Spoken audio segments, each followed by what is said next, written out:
A continuación, Tiempos y Mundos.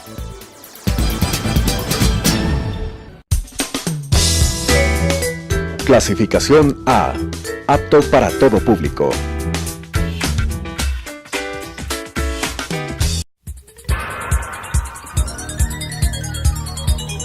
Las opiniones vertidas en este espacio por la producción y dirección del programa son de exclusiva responsabilidad de sus autores y de quienes intervienen en ellos.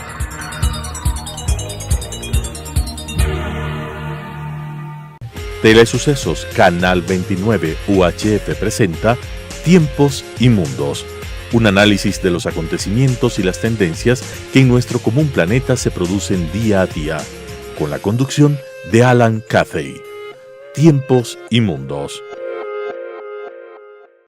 Por primera vez, hace 804 años, en una población cerca del castillo de Westminster, que se llama Runnymede, se reunió el rey de Inglaterra de aquel entonces, Juan Sin Tierra, y un grupo de varones con B larga, en el sentido de la nobleza inglesa, que había tenido duro enfrentamiento con el rey durante varios años sobre varios temas, para llegar a un entendimiento, a un acuerdo hablado. En aquel entonces el término hablar era la parla, y de allí vendría el nombre de parlamento. Y en este sitio, en Runnymede, hace 804 años, se firma un acuerdo entre el rey y los varones, al que se denomina Carta Magna. Esta Carta Magna es el primer intento serio que se hace en Europa para de alguna manera limitar el poder real, para de alguna manera ponerle límites, cortapisas al poder absoluto que el rey siempre había esgrimido basado en un argumento de derecho divino. Se establece la obligación del gobernante de actuar primero dentro de la ley, así como de consultar de manera regular a su pueblo sobre los asuntos importantes. Con mucho acierto, Winston Churchill se refiere a este parlamento, a este primigenio parlamento inglés, como la madre de los parlamentos, y ciertamente fue el faro que guió hacia conceptos como democracia, derechos individuales, control y limitación al poder y sobre todo la supremacía de la ley.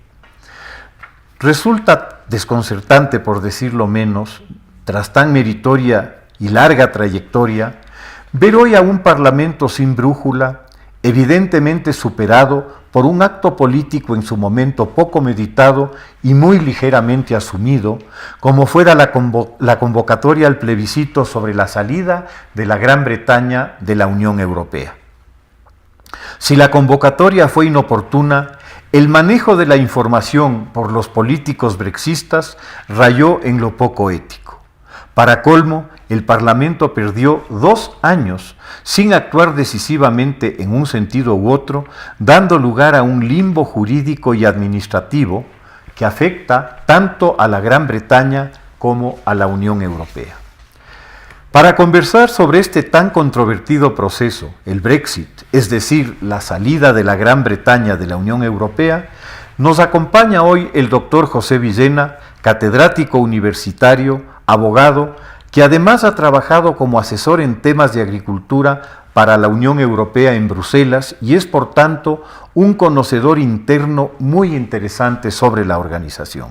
José, bienvenido a este programa, y Tiempos y Mundos va a tratar un poco de aclarar a nuestros oyentes un tema que creo que no está claro para nadie. Tratemos un poco de establecer un marco referencial de antecedentes y conversemos del por qué la salida, por qué decide Gran Bretaña retirarse de la Unión Europea. Perfecto, muchísimas gracias, Alan, por la invitación. Es un tema apasionante, es un tema muy complejo, muy difícil, y nada mejor que Tiempos y Mundos para poder resolverlo.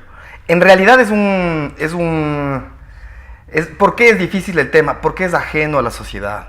Porque son temas quizá técnicos y quizá muy abiertos a que se pueda manipular por una u otra posición. Estamos hablando de política. Si yo digo esta premisa para muchos temas, quizá muchos temas a nivel mundial, no solamente allí, podrían encajar en esta confusión que tiene el electorado. Lo que yo creo que primero tendría que saber cualquier ciudadano del mundo es qué es un proceso de integración. El proceso de integración no es la cooperación. No es como se entiende, por ejemplo, en América Latina decimos, estamos en un proceso de integración entre los países andinos, entre América Latina es una sola. Y se piensa que con los convenios de cooperación de tratados de comercio, o que serían los más grandes, o acuerdos entre militares, acuerdos entre fronteras, acuerdos de un pasaporte que no ha llegado a cuajarse en América Latina, por ejemplo, real, hacen que la gente piense que la cooperación simplemente dice, sí, nos estamos integrando México con Chile o Ecuador con Bolivia, de acuerdo a través de un acuerdo de cooperación entre ejecutivos o entre ciertas instituciones, inclusive que pueden ser hasta universidades o entre policías. La cooperación no es la integración. La integración es como dice, vamos a pasar a ser uno mismo. Y no es que un Estado le impone al otro, sino que por las necesidades conjuntas, por las necesidades comunes, estas dos partes, o estos dos estados, llámese así, o varios estados, ceden para poder resolver ese problema un poco de su soberanía. Aquí no hay una imposición, no hay una soberanía que algo violada, ni ese tipo de cosas. Cada estado, primero el ejecutivo y después ratificado por los parlamentos, en mayor cantidad de todos los sistemas, cede ese espacio pequeño de poder en ciertos temas o en varios temas, pero que siempre tienen que estar estipulados. ¿Qué pasa aquí? El Reino Unido se encuentra en un proceso de integración de la Unión Europea, formado por 28 países, ahora se maneja un poco el 27, justo por el tema del Brexit. ¿Qué quiere decir esto? Que por necesidades comunes, pro desarrollo, o el principal para preservar la paz, que fue el primero, la premisa inicial de la fundación de la Unión Europea, cada uno de los países, en lugar de matarse, en lugar de competir por todos los campos, en lugar de pasarse otros 1000 años de guerra como se habían pasado antes. Exactamente, siglos y siglos de esto. Cada uno dice, no vamos a llegar a ningún lado, hay que tomar otra medida. Y primer paso, dialogar. Segundo, vemos que hay ciertos puntos comunes y peor cuando el mundo se ha globalizado. Este grupo de los que antes nos matábamos somos más parecidos que los de allá o los de allá. Y no solamente por el acuerdo romántico de principios, que también son importantes, sino también por la economía, por el desarrollo y por la paz. Entonces, todos estos puntos son importantes. Tenemos el proceso de la Unión Europea, que mucho se dice ha empezado con en teoría ha empezado con el acuerdo de la CECA, entonces, entre Alemania y Francia, que después se plegaron otros países justamente por esa conveniencia. Y el Reino Unido después. El Reino Unido no es, primero, el Reino Unido de Gran Bretaña e Irlanda del Norte. Es importante saber el nombre porque esto nos permite en nuestro tema darnos cuenta que no es simplemente la perspectiva de Inglaterra como la gente pone, o el parlamento inglés, que no es así. Hay un parlamento británico, hay 3 administraciones, tenemos Irlanda del Norte, tenemos Gales, tenemos Escocia. Entonces todo eso esto tiene que entender cualquier persona que se acerque al tema.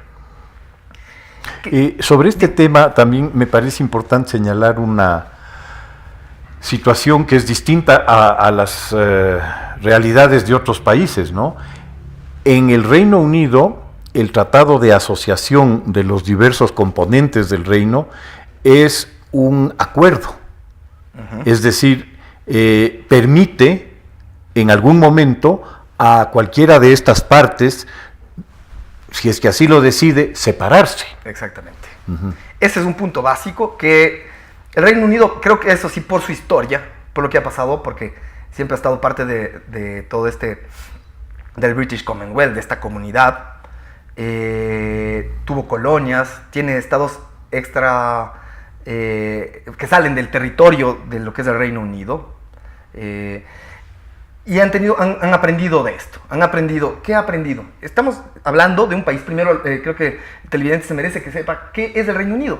El reino es un Reino Unido, por ese acuerdo, que llegó a ser la primera potencia mundial en el siglo XIX. Es el primer país industrializado del mundo. Fue la mayor potencia de comercio marítimo. Hoy sigue manteniendo ha sido una de las primeras potencias militares. Es uno de los 5 países que tiene una representación en el Consejo de Seguridad de las Naciones Unidas, de seguridad, que debió haberse llamado también de la paz, con derecho a veto. Es miembro de la Unión Europea, es parte de la OTAN, es decir, es un país, sale de la dimensión de llamárselo país. Es un Estado ante las Naciones Unidas que tiene el poder decisorio para temas de seguridad, que es un país que es potencia nuclear, que por los tratados de no proliferación de armas, las Naciones Unidas le permiten tener armas nucleares siempre y cuando estén reguladas y controladas por las Naciones Unidas, pero siempre tú ves. Entonces estamos hablando en realidad de una potencia. ¿Y qué sacaba aliándose a la Unión Europea? Pues muchas cosas sociales y muchas ventajas, como siempre, económicas. Tenemos una población, los televidentes tienen que darse cuenta que la Unión Europea o Europa no tiene la misma similitud que muchas cosas sí, pero con América Latina. Por ejemplo, su población. Su población tiene una edad mayor que aquí. Aquí siempre escucho como que en América Latina, como que deberían jubilarse como en Europa a los 70, 75 años. ¿Pero por qué? Si es que la población es mayoritariamente joven en América Latina, en Europa no pasa esto. Entonces ahí sí hay un argumento para eso. Aquí el problema es la corrupción. Y perdón que me desvío un poquito, pero esto hace entender un poco al ciudadano. Y esos discursos que no, porque nos va a robar el país de al lado, ¿qué pasa? El mercado mundial es tan grande que si todo el Ecuador, o en este caso todo el Reino Unido, siendo no el Ecuador pequeño, una economía pequeña, sino grandísima. Tengo aquí el dato. Es una población de 66 millones con un PIB de 2.624 billones de dólares, y una renta per cápita de 39.734 dólares, $40.000. Es la séptima economía del mundo. Exactamente, y muchos discuten si es que sigue siendo la quinta. Entonces es impresionante. Si ellos ven una ventaja en los acuerdos de integración, tienen que tener argumentos muy grandes, con toda su historia, con todo su prestigio, con todo su armamento. Entonces la Unión Europea, ¿qué le permitía? La movilidad de muchos de sus, como todo proceso de integración, movilidad de servicios, capitales, bienes y personas. Entonces, lo de las personas, los bienes, eso de poner fronteras ya es un concepto, si es que no existe corrupción y existe control, y principalmente la palabra orden, y no hay desorden, ni trabas, ni trampas, permite que todo se agilite. Entonces, si el Ecuador se dedica a producir, el mercado mundial de cacao, el Ecuador, por más que quiera, no puede abastecer a todo el mundo las necesidades, ni en rosa. Entonces, este acuerdo, ¿qué hace? Que si tú haces lo mismo, en lugar de competir, vendamos los dos juntos. Y esto hablamos en términos farmacéuticos, de industrias. Primer país industrializado del mundo. Tecnología médica, armamento, motores, informática, servicios. O sea, si ellos saben prestar bien este servicio, ¿no? Servicios financieros tenemos ahí, este es el punto que quería llegar. Tenemos el Citi en Londres, que es uno de los, por ejemplo, el Ecuador negocia sus bonos en 3 lugares, hasta hace poco, no sé, pero hasta hace poco eran en 3 lugares, en New York, en Wall Street, en Chicago y en Londres, en el Citi.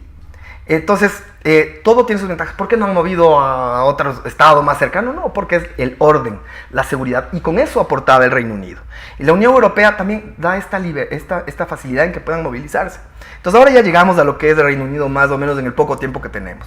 Pero ¿por qué surge Así como el Reino Unido sacrificó una posición que siempre han tenido una diplomacia segura y que ellos son independientes, mucho se habla de la diplomacia, la forma de convencer, de lograr una imagen que ellos tienen. Por ejemplo, yo me acuerdo hoy, perdón que tenga que referirme a países en un punto que quizás sea mal entendido, pero muchos países europeos, yo hablaba con políticos en la Unión Europea y me decían, imagínate la imagen que tiene el Reino Unido. Se tuvo colonias, ha creado, bueno, en sus territorios, no ha creado, por eso pido disculpas, pero se han creado muchos conflictos entre India-Pakistán, o tenemos Falkland Islands, Malvinas, donde usted enfoque, había una posición, Israel-Palestina, ni se diga, ¿no? Ellos tienen una diplomacia que sabe resolver, que pone orden y también le ayuda para tener una imagen de seriedad. Un punto que no ha sido enfocado por otros imperios de otrora, ¿no? Entonces, esa seriedad fue un aporte grande. Sin embargo, como se dice en una frase que algún día comentábamos, los ingleses nunca pierden. Es la frase que ellos tienen, ¿no? Inglaterra en este caso, o el Reino Unido, ya más grande, nunca pierde. Es decir, todo lo que ellos han negociado ha sido hasta cierto punto previsto, quizá en unos puntos que ya vamos a referirnos más adelante. Y todo ese punto de negociación, si es que tenía ventajas estar parte de la Unión Europea, estar en parte en la Unión Europea, también tiene sus ventajas, quizá salir en este momento. No es per se de los acuerdos de integración, es como ellos llaman, es el Reino Unido de este momento con la Unión Europea de este momento. Nosotros confiamos desde el discurso político de los países que de los partidos que apoyan el Brexit, que las circunstancias cuando se firmó iban a ser favorables. No se ha dado el caso, lo más lógico es retractarse si es que este medicamento te está causando un mayor mal. Y viendo las cosas desde el otro lado, ¿no será que la Unión Europea ve esta separación, esta decisión del Reino Unido de salir de la Unión, llamémoslo un factor de contagio que en diversos otros países que tienen minorías euroescépticas que van creciendo, se vuelva también un riesgo para la propia Unión, para la supervivencia de la Unión? Es un punto básico, Alan. Lo que nos estamos... deberíamos de enfocarnos, ¿no? Estamos hablando de acuerdos de integración, que no son cooperación, es decir, van mucho más allá en lo que un Estado da hacia otro.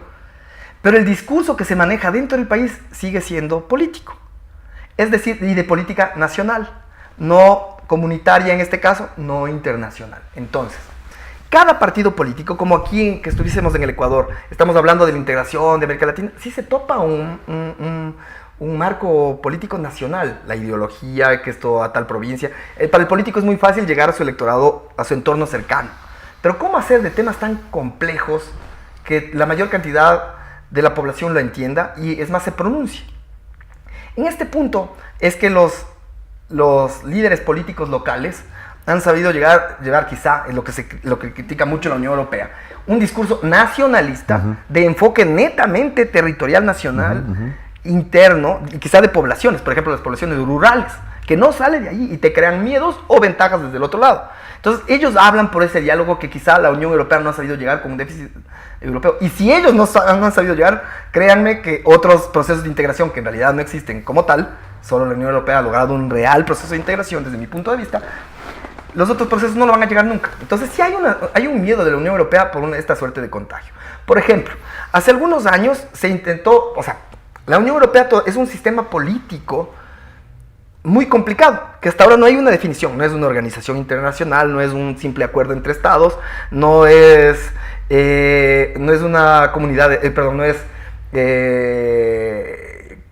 quisiera decir, una asociación entre países, tiene un sistema sui generis. Y se quiso, para poner orden quizá jurídico, alguna vez se habló de una constitución europea. Entonces ahí sí hubiese existido un sistema, un ordenamiento jurídico que la Constitución Europea marque las normas y las premisas, no solamente las directivas, que es como hoy funciona la Unión Europea, a través de directivas que se toman en una suerte de colegislación entre la Comisión Europea, entre el Parlamento Europeo y entre otras instancias,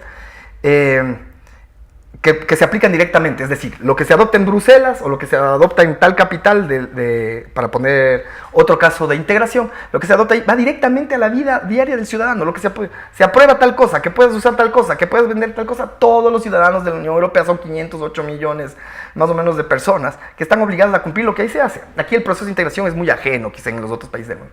Y esta suerte de contagio, cuando se habló de una constitución europea para poner premisas, órdenes, las columnas que ellos llaman, tuvo una negativa de ciertos estados. Por ejemplo, Holanda. Holanda empezó a decir, Holanda era más antes de la Unión Europea. Y si es que nos van a imponer las normas, no podemos aceptarlo. Simplemente ver la cooperación. Holanda era respetado en todo el mundo. O sea, los Países Bajos tenían un comercio con todo el mundo. Ahora estamos restringidos por Bruselas, nos dan cuotas para ciertas cosas, ciertos principios que quizás no son nuestros. Han permitido la migración, ese discurso nacionalista. Migración no solamente de culturas similares, sino culturas violentas, de culturas totalmente diferentes a nosotros, que no respetan todo lo que significa años y años de Holanda. Entonces, esto contagió, por ejemplo, a República Checa. Y República Checa, exactamente. El caso de Italia. Exacto, el caso de Italia, clarísimo. Eso yo creo que es un país fundador, esa era la diferencia. Un país fundador de la Unión Europea está en riesgo. Y hoy hablan de quizá, ellos, como ustedes saben, televidentes, no todos los países de la Unión Europea manejan el euro.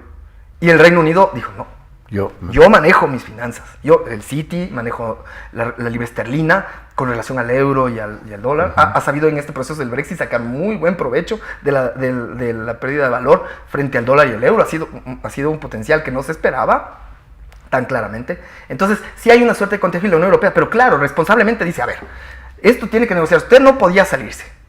Y si es que no, le va a costar muy caro salirse de esto. Pero no solamente como una amenaza, sino porque en realidad hay ciertos económicamente, puntos. Exacto, económicamente. No, esta es una suerte de divorcio. Y lo que le dice la Unión Europea, más o menos es, tú no puedes divorciarte y llevarte todo lo que tú quieres. Aquí hay una penalidad. Separación de bienes. Separación de bienes, liquidación. En ese es justo el punto. Sí. Entonces lo que no se busca es que, así como sale la Unión Europea, que ellos tienen otras cifras, hablamos quinta potencia mundial, hablamos primer país industrializado, ellos sí saben de industria y de comercio. Entonces los otros no tienen esa misma realidad. José, estamos viendo el macro, es decir, la Unión Europea, que sin lugar a dudas como proceso ha sido un proceso extraordinario que ha logrado 70 años de paz en Europa, lo cual no se había dado nunca en su historia. Ese es un activo indudable y valiosísimo, ¿no? Vámonos al micro, es decir, la decisión de Gran Bretaña de separarse de la Unión Europea puede, y de hecho hace algunos años ya empezó a manifestarse el tema, precipitar el deseo de los componentes del Reino Unido de separarse del Reino Unido, es decir, de esa Escocia, de ese Gales, de esa Irlanda del Norte, que tienen importantísimos intereses en mantenerse dentro de la Unión Europea, que mañana pueden decir que esta decisión del gobierno británico de separarse del Reino Unido, a mí no me conviene, y por lo tanto yo adopto la decisión de separarme del Reino Unido. ¿Cuán grave es ese riesgo? Es un riesgo alto. Es un riesgo alto porque la forma en que el Brexit fue aceptado, la perspectiva, el momento del voto, no fue igual en todo el Reino Unido. Tenemos que en Escocia ganó en todas de sus unidades electorales, ganó en todas. Perdió en todas del Brexit. La pregunta era... Y perdió usted? Exactamente. Sólidamente. Sólidamente. ¿No? Es decir, ¿cuál era la pregunta? Quizá ustedes no saben. La pregunta del referéndum del año 2016, junio de 2016, ¿no? Entonces decía, ¿quiere usted separarse de la Unión Europea? ¿Considera que el Reino Unido debería separarse de la Unión Europea o permanecer en la Unión Europea? Esto cuando se propuso, la juventud, todos los medios de comunicación del Reino Unido, hablamos también de Irlanda, de Gales, estaban a favor de quedarse en la Unión Europea. La población educada, que como ellos lo llaman, las personas que tienen escolaridad, ¿no?, en universidad, con carreras técnicas o académicas, y en la población de las ciudades, de las urbes, que no son tan pocas como en América Latina, que hay normalmente una ciudad grande y pocas pequeñas, muchas ciudades grandes con poder, con comercio, con aeropuertos, todos estaban a favor de quedarse en la Unión Europea. La juventud de toda la Unión Europea y del Reino Unido es muy pro-Europa, la juventud con escolaridad. En las zonas rurales, todo lo contrario. ¿Por qué? Porque decían, mire, nosotros producíamos tal producto, tal verdura, tal fruta, tal producto industrializado, porque ellos sí lo producen en zonas rurales, y ahora viene de 2, 3 lados sin impuestos y nos perjudican. La libra esterlina vale más por ese simple juego que nosotros hablamos, por ejemplo, con el dólar en el Ecuador. Entonces, ¿cuál es el riesgo que han tenido? Escocia. En Gales se votó a favor del Brexit. En Inglaterra, a favor del Brexit. Principalmente en las zonas rurales. En la mayor cantidad de ciudades perdió el Brexit, es decir, había un voto favorable a la permanencia. Y la permanencia también, se votó por la permanencia masivamente en Escocia y en casi en la mayoría de Irlanda del Norte. Entonces, ¿cuál es un punto más de controversia? De decir, miren, nosotros pensamos diferente. ¿Y cuál ventaja? Irlanda empezó a decir, miren, si nosotros nos separamos, nosotros ya somos parte, emulando a Irlanda del Norte, ¿no? Hay que aclarar. Emulando a lo que pasa en Irlanda, nosotros podíamos tener la ventaja simplemente del idioma. El idioma en transacciones, porque ustedes deberían saber que del mayor porcentaje quizá, de los más grandes porcentajes de lo que gasta la Unión Europea, así como nuestro gobierno gasta en burocracia, que se critica tanto, eso es en traducciones, porque cada documento tiene que ser traducido a todas las lenguas oficiales de la Unión Europea, y algunos países tienen más de una lengua. Entonces ellos decían, nosotros aprovecharíamos el inglés. Gales, Escocia. Muchas personas de la Unión Europea vienen a estudiar a Escocia. Escocia no era una potencia turística, hoy por hoy ha crecido enormemente. Entonces, ese es el punto de vista de Escocia o de Irlanda del Norte, ¿no? Mientras las zonas rurales masivamente, por ese miedo, por ese trabajo económico, que no es ciego. Ellos han sabido crecer también en su economía, no ahora, desde el siglo XIX, tener una fortaleza en la producción de denominaciones de origen, de productos industrializados, y ahora tener que permitir el ingreso hacia otros, de productos o servicios o capitales, o personas de otros lugares, era un punto de vista que por un lado crea miedo, sin embargo, por el otro lado presenta oportunidades. Y como tú muy bien has dicho, Alan, esta es una oportunidad para que el discurso también nacionalista, así como en las zonas rurales, para poder captar, también nacionalista de Escocia, es una oportunidad para que su economía crezca, pueda suplir todo ese espacio que Inglaterra deja abierto, que Gales deja abierto, para que ellos puedan ocuparlo, ¿no? Es un discurso que está muy bien manejado políticamente, ¿no? Electoralmente, de movimientos pro-separatistas de Escocia principalmente. Pro separación. Sí. Ok. Separación incluso del Reino Unido. Del Reino Unido, sí. Del Reino Unido. El tema es complicado, el tema es realmente muy, muy complejo. Se nos quedan algunos asuntos en el tintero. Y yo quisiera, luego de saber qué mismo sucede con relación a la solicitud que ha hecho la primera ministra Theresa May a la Unión Europea de una prórroga en el tema del Brexit y la posición de la Unión Europea, que tiene opiniones distintas y algunas de ellas antagónicas a su interior, para ver si podemos profundizar en el tema político de lo que va a significar el proceso de este divorcio, como tú lo mencionabas, y quisiera desde ya comprometerte pues para que podamos analizar estas consecuencias. Te agradezco mucho por tu presencia, sí, y ojalá, estoy seguro, esta conversación que hemos tenido haya servido para en alguna medida aclarar algo de los antecedentes de este complejo caso. Muchas gracias. Muchas gracias, José. También. Las opiniones vertidas en este espacio por la producción y dirección del programa son de exclusiva responsabilidad de sus autores y de quienes intervienen en ellos.